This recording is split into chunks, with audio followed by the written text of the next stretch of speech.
billahi minasyaitonir rajim. Bismillahirrahmanirrahim. Assalamualaikum warahmatullahi wabarakatuh.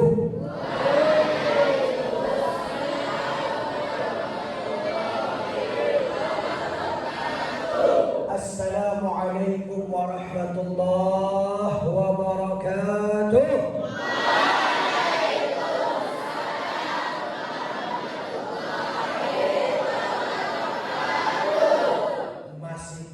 Assalamualaikum warahmatullahi wabarakatuh.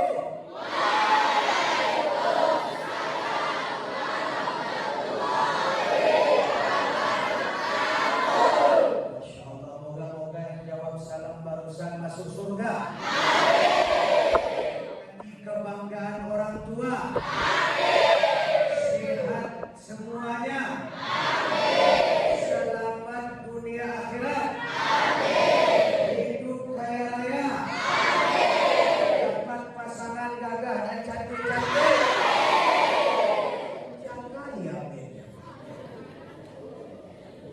Alhamdulillah alladzi hadana li hadza wa ma kunna linahtadiya laula an hadana Allah. Asyhadu an la ilaha illallah wahdahu la syarika lah. Wa asyhadu anna Muhammadan 'abduhu wa rasuluhu alladzi la nabiyya ba'dahu. Allahumma shalli wa sallim wa barik ala nabiyyina wa habibina wa syafi'ina wa maulana wa sayyidina Muhammad ibn Abdillah wa ala alihi wa ashabihi wa mawalah, summa amma ba'd. Yang sama-sama kita muliakan segenap majlis guru, alim ulama kita, ustaz-ustazah yang sudah mengajarkan kepada kita bagaimana hidup, bagaimana beragama dengan baik. Wabil khusus guru-guru kita yang telah mendahului kita mungkin, atau yang pernah mengajar kita namun tak bersama kita lagi. Anak-anak ustaz semua, pada kesempatan ini sebuah kebahagiaan sekali bagi ustaz pribadi untuk bisa bersilaturahmi, bertemu dengan orang-orang soleh dan solehah, ahli-ahli surga. Ini merupakan sebuah keberkahan tersendiri. Apalagi bertemu dengan guru-guru kita, wabil khusus pimpinan pondok kita Ustaz Iqbal, senior Ustaz, panutan Ustaz. Kenapa Ustaz katakan bahwa ini sebuah keberkahan? Karena sesuai dengan hadis yang dikatakan oleh Nabi sallallahu alaihi wasallam bahwa al-mar'u ala dini khalilih. Seseorang itu akan mengikut perangai kawannya. Jadi kalau kita sering bertemu orang soleh, moga-moga ikutan jadi soleh. Sering bertemu ahli ibadah, moga-moga ikutan jadi ahli ibadah. Tapi kalau sering kumpul sama yang mabar, main Roblox, ya sudah, akan ikut-ikutan juga. Makanya Ustaz pagi ini senang sekali datang tadi, bismillah, masya Allah, anak-anaknya melantunkan salawat, suaranya merdu, masya Allah. Bayangkan ketika Nabi Muhammad sallallahu alaihi wasallam datang dari Makkah ke Yathrib yang nanti berubah namanya jadi Madinah. Lalu disambut oleh anak-anak perempuan Madinah dengan salawat, dengan qasidah yang sangat masyhur sekali. Tala'al badru alaina min thaniyatil wada'i wajib syukru alaina ma da'a lillahi da'i. Betapa senangnya hati Nabi sallallahu alaihi wasallam ketika disambut dengan qasidah yang seperti itu. Kemudian pernah juga suatu kali Nabi duduk-duduk bersama para sahabat. Lalu datanglah sekelompok penyair yang belum masuk Islam. Mereka datang, mereka bacakan puisi-puisi yang menghina Nabi Muhammad. Para sahabat dan Nabi cuma terdiam. Kenapa? Karena puisinya bagus, kata-katanya bagus, isinya ayat pedih, isinya hina Nabi. Maka keluarlah dari belakang rombongan para sahabat seorang laki-laki bernama Hasan bin Thabit. Beliau balas puisi-puisi orang itu dengan puisi-puisi yang sangat indah memuji Nabi sallallahu alaihi wasallam. Di antara kalimatnya yang sampai saat ini dinyanyi-nyanyikan orang, awal mula nasyid yang qamarun ini. Wa ajmalu minka lam tara qattu ain. Yang lebih tampan darimu wahai Nabi Muhammad belum pernah dilihat oleh mata. Wa atyabu minka lam talidin nisa. Yang lebih baik dari engkau belum pernah dilahirkan wanita manapun. Khuliqta mubarra'an min kulli aibin. Engkau diciptakan bebas, bersih tanpa celah. Ka'annaka qad khuliqta kama tasya'u. Seolah-olah engkau diciptakan sesuai kehendak hatimu. Apa kata Nabi? Apa kata Nabi mendengar Hasan bilang seperti itu? Wahai Hasan, wahai Hasan, ayyadakallahu bi ruhil qudus. Allah turunkan malaikat Jibril, namanya Ruh Kudus saat ini sedang menguatkan engkau, sedang mendampingi engkau membaca puisi-puisi tadi. Di sisi lain ada pula namanya Ka'ab bin Zuhair. Dia datang minta maaf ke Nabi. Lalu dia bacakan puisi-puisi, kasidah-kasidah memuji Nabi. Yang awalnya badan su'ad wa qalbil yawma matbul. Sehingga senang hati Nabi, senang hati Nabi. Lalu Nabi berikan kepada dia, jangankan ampunan dan maaf, Nabi beri dia hadiah berupa selendang Nabi. Ada pula pernah hidup seorang ulama namanya Imam Al-Busiri. Imam Al-Busiri, pernah dengar namanya? Dia bikin qasidah yang sangat masyhur, yang saya yakin kalian semua pernah mendengarnya. Maulaya salli wa sallim daiman abada. Tahu? Tahu? Yang nulis qasidah itu Imam Al-Busiri di saat dia stroke. Dia mati sebelah badannya. Lalu dengan tangannya yang masih kuat dia tulis tuh kasidah burdah namanya. Dia tulis yang awalnya amin tadzakkuri jiranin bihi salam. Kemudian potongan yang sangat masyhur, wal habibul ladzi turja syafa'atuhu li kulli haulin minal ahwali muqtahidi. Pernah dengar? Pernah dengar? Pernah dengar? Ya Rabbi bil Mustafa balligh maqasidana waghfir lana ya wasi'al karami ya Rabbi bil Mustafa balligh maqasidana waghfir lana ma madha. Yang nulis Imam Busiri dalam keadaan lumpuh sebelah stroke.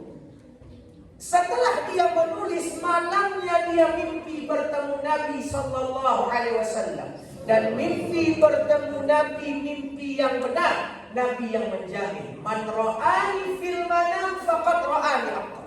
Siapa yang melihat aku di dalam mimpi, maka dia benar-benar melihat aku, benar-benar. Fa inna syaitana la yatamatsalu bi.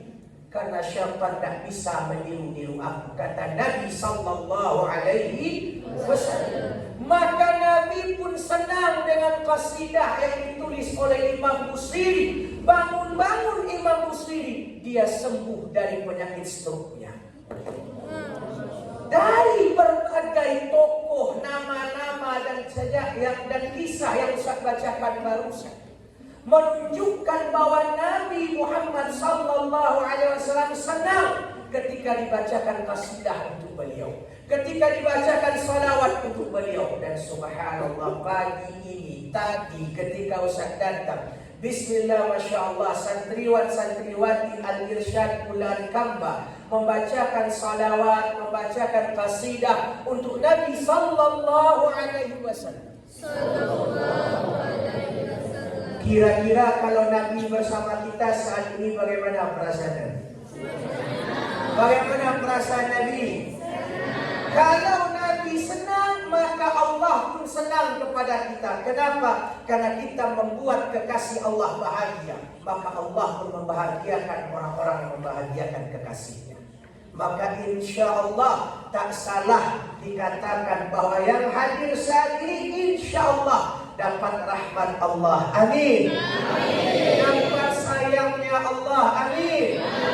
Dapat sayang dan cintanya juga Nabi Muhammad sallallahu alaihi wasallam. Kecuali yang tidur-tidur tidak dapat. Yang ngantuk-ngantuk tidak dapat. Tidak dapat. Yang tidur-tidur ini tidak sholawat dibacakan. Yasin aja bacakan. Baik, pada kesempatan ini Ustaz tidak berlama-lama, sedikit saja, tidak panjang-panjang yang ingin Ustaz sampaikan. Dan sebenarnya juga pada saya ini Ustaz tidak ingin ceramah, hanya ingin bersilaturahmi, mengambil berkah dari orang-orang soleh dan solehah di surga yang depan Ustaz semuanya. Ustaz ingin bertanya, Ustaz ingin minta pendapat, boleh? Boleh, Ustaz ingin minta pendapatnya, boleh? Suatu kali ada seseorang ngechat Ustaz. Chat, tahu chat? Tahu chat ya? Rasa rendang. Ya enggak lah, chat WA. Assalamualaikum Ustaz. Waalaikumsalam. Perkenalkan anak fulanah binti fulan. Oke. Izin Ustaz langsung saja tanpa basa-basi. Oke. Saya mencintai Ustaz.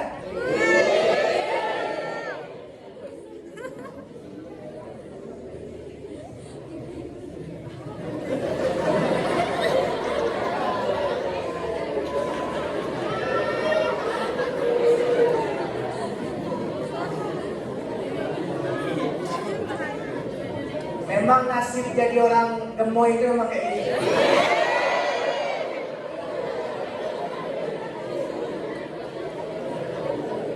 Dan Ustaz tidak bohong. Ustaz tidak bohong. Dia chat, Assalamualaikum Ustaz, saya Fulana binti Fulan. Saya tidak basa-basi, langsung saja. Saya mencintai Ustaz. Apakah Ustaz menerima cinta saya?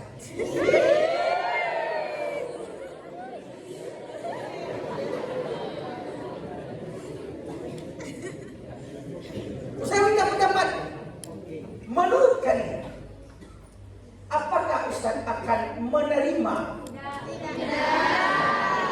Tidak. Apakah Ustaz akan menerima? Apakah Ustaz percaya kata-katanya? Kenapa?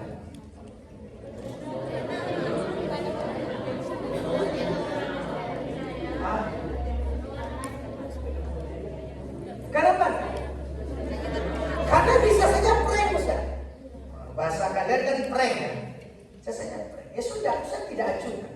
Ustaz tidak balas lagi, Ustaz biarkan saja. Tidak lama beberapa hari setelah itu Ustaz ceramah di Masjid Raya begitu. Hari Jumat. Itu kalau hari Jumat di Masjid Raya itu kan penuh full masjid. Setelah selesai, ternyata beneran datang seorang perempuan.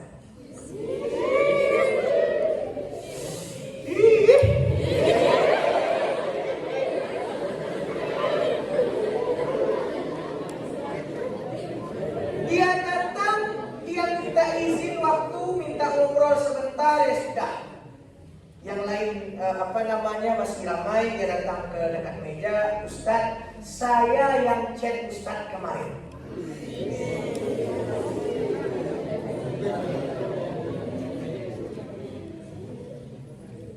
Dia bilang, saya serius. Saya mencintai Ustaz.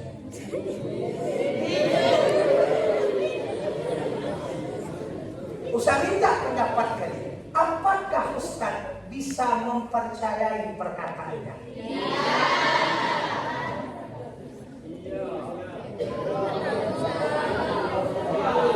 Ayo.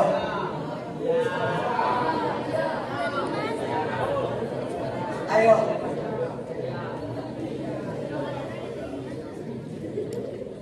Bisakah Ustaz mempercayainya? Kenapa enggak?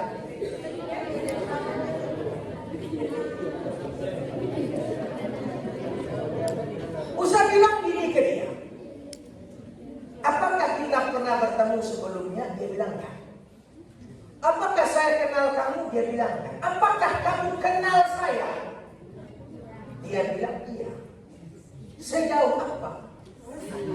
Ya pokoknya saya sering dengar nama Ustadz, terus lihat Ustadz. Oke, kamu tahu enggak saya dari mana? Kamu tahu enggak saya hidupnya di mana? Kamu tahu enggak saya ini gimana orangnya? Udah, pokoknya Ustadz gitu, udah saya cinta.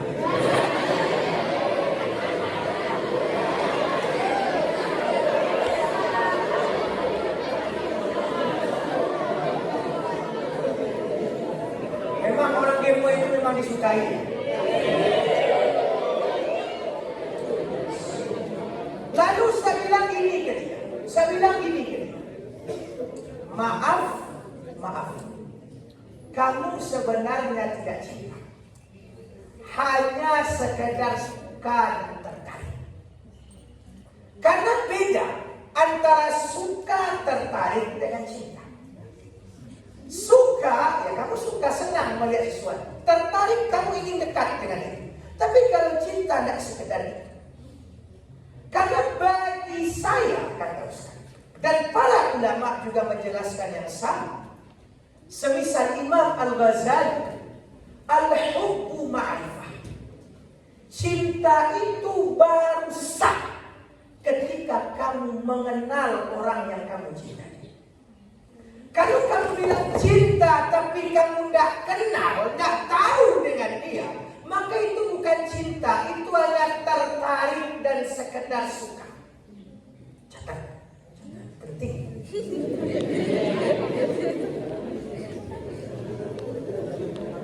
Jadi kalau kalian usia-usia bocil-bocil ingusan seperti ini,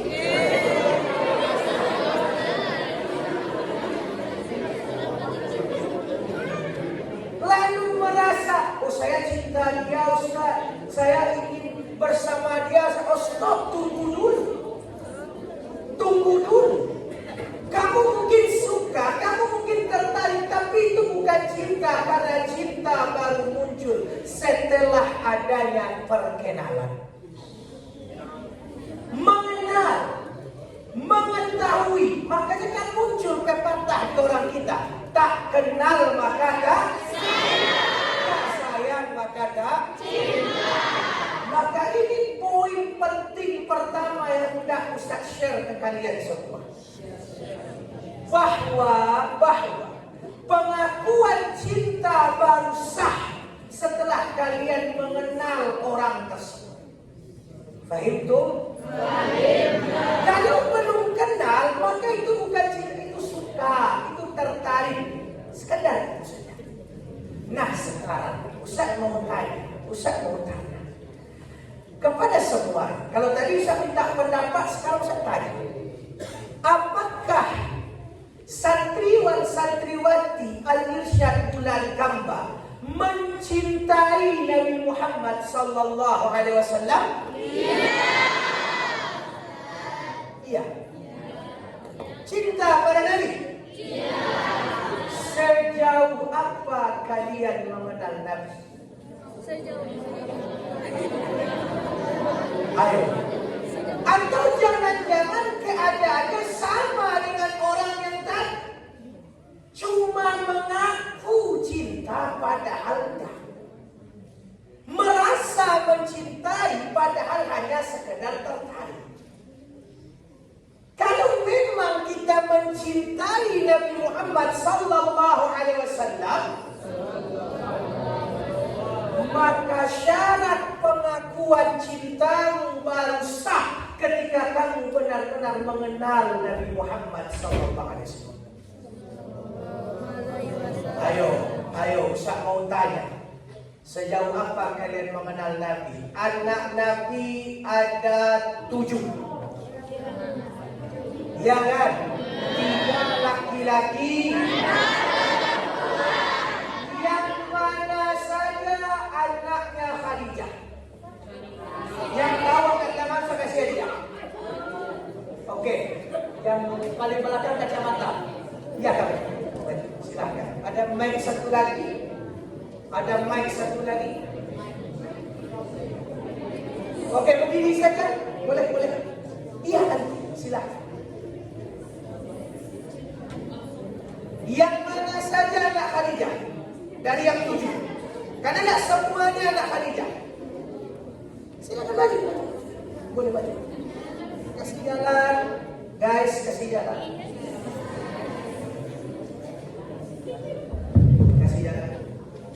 Oke. Yang mana saja anak Khadijah? Saya kasih dia. Yang anaknya Khadijah bersama Nabi ke-7. Dari yang 7 ini 6 anak Khadijah, 1 bukan. Nah, yang mana yang 6? Ya. Anak Khadijah kecuali siapa aja yang 6?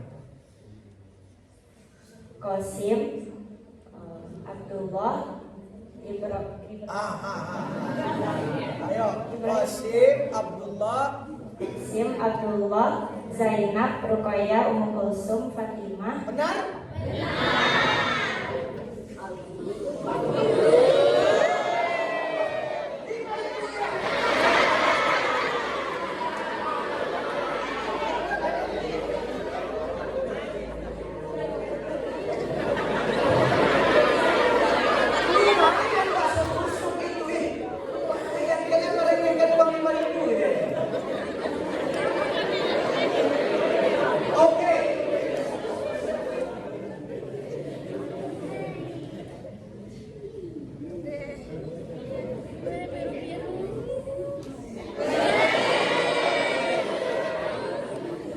Kalau benar-benar mencintai Nabi Muhammad, kenal dengan Nabi. Siapa wanita pertama yang dilamar oleh Nabi Muhammad? Silakan. Silakan. 50.000.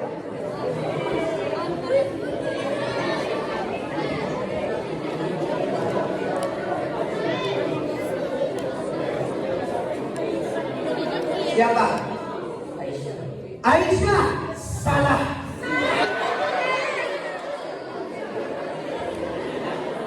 Tak boleh lihat Google. Maju.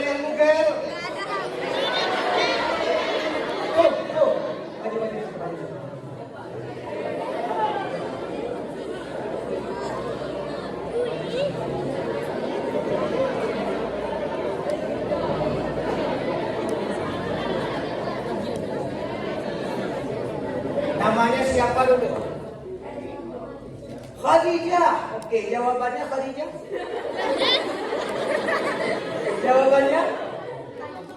Jawabannya Khadijah. Salah.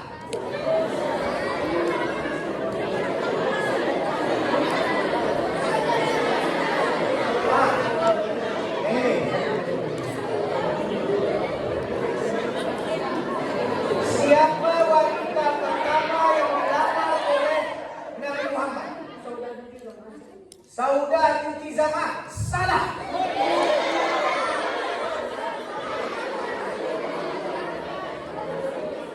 Untung tak melayang. Namanya Fakhitah binti Abi Thalib, kakak dari Ali bin Abi Thalib, yang nanti dikenal dengan nama Ummu Hani. Tak tahu kan? Nanti belum tahu. Maka sahkah kita mengaku cinta padahal kita tidak kenal?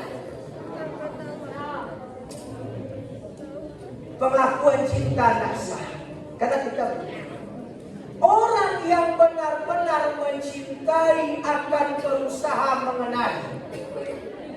Orang yang benar-benar sayang dan cinta akan benar-benar mencari tahu tentang orang yang dia sayang dan dia cinta. Makanya itu ada yang betul-betul dia itu ingin mencintai saya. Tanggal lahir dia kapan? Makanan kesukaannya apa? Moga-moga yang sedang pacaran putus.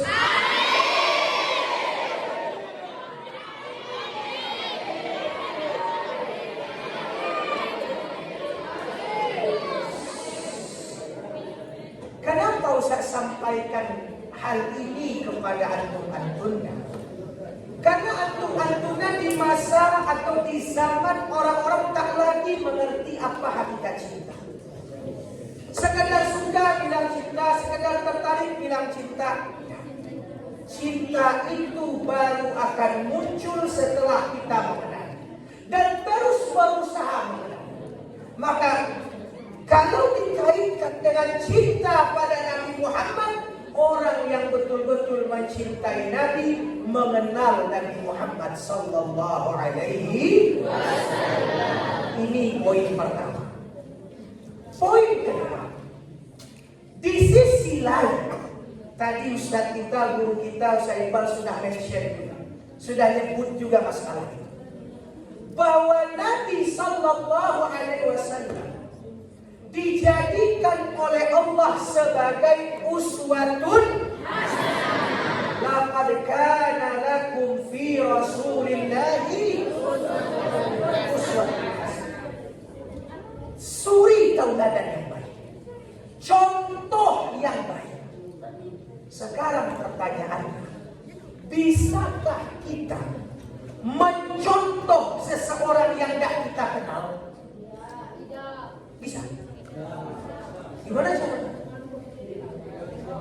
Berarti kamu kenal. Bisakah kita mencontoh seseorang yang tidak kita kenal? Misalnya nih, apa kata Ustaz Iqbal? Mulai besok tirulah Abdullah. Terus kita tanya, Abdullah yang mana Ustaz? Pokoknya Abdullah. Yang mana orangnya Ustaz? Orangnya Abdullah. Di mana tinggalnya Ustaz? Pokoknya Abdullah. Pertanyaan Ustaz, bisa tidak kita mencontoh Abdullah? Kenapa? Karena kita tidak tahu, tidak kenal. Maka bagaimana kita menjadikan Nabi uswatun hasanah bagi kita, sedangkan kita tidak mengenal Nabi sallallahu alaihi wasallam? Apalagi tatkala Allah katakan di dalam Al-Quran, Qul in kuntum tuhibbunallah. Ada yang tahu ayat ini? Siapa yang tahu ayat ini? Silakan yang pakai speaker di belakang, maju ke depan. Qul in kuntum tuhibbunallah. Maju. Maju depan dia. Surahnya surah apa nih? Ali Imran. Silakan. Masya Allah, kecilan hitam. Silakan. Namanya siapa? Ahmad Zaki. Kepala sekolah kita. Semoga dapat berkahnya kepala sekolah kita. Coba baca ayat baru. A'udzu billahi minasyaitonir rajim. Qul in kuntum tuhibbunallaha fattabi'uni yuhibbukumullahu wa yaghfir lakum dzunubakum. Qul in kuntum tuhibbunallaha fattabi'uni yuhibbukumullahu wa yaghfir lakum dzunubakum.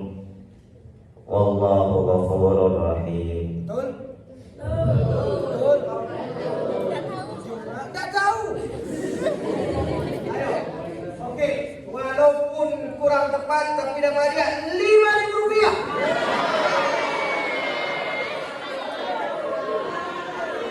Lumayan nih masuk. Qul, katakanlah wahai Nabi Muhammad, in kuntum tuhibbunallah. Kalau kalian benar-benar mencintai Allah, fattabi'uni, ikuti aku. Siapa aku di sini? Nah,